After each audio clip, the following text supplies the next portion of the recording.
Петропавлда дін өкілдері, медицина, құқық қорғау органдарының қызметкерлері, даму қоры мен жастар бастамалары орталығының мамандары медициналық колледж студенттерімен кездесті. Жиында жастарға елбасы ұсынған 100 нақты қадам ұлт жоспарының басым бағыттары түсіндірілді.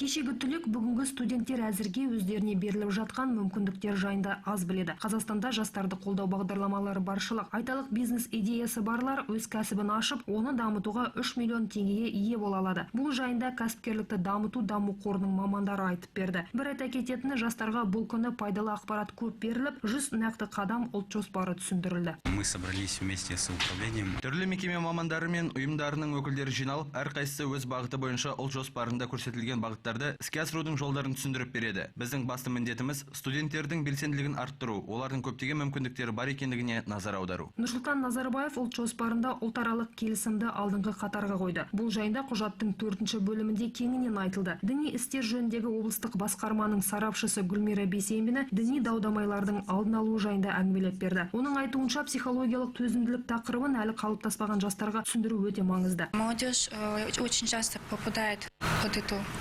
влияние, под их влияние, так как жастар радикалды топтардың қармағына жиі түсіп жатады. Өйткені олар әлеуметтік желілерде жиі отырады. Максимализм қасиетіне бейім. Қайғылы оқиғалардың алдын алу мақсатында осындай шара өткізіп отырмыз. 100 нақты қадам ұлт жоспарын жастарға түсіндіру үшін мамандар қаланың барлық білім ордаларына бармақ ниетте. 150 студент қатысқан шара соңында сауалнама жүргізілді. Әсел Оразбаева, Дарья Дмитриенко, Орал Амренов, ақпарат.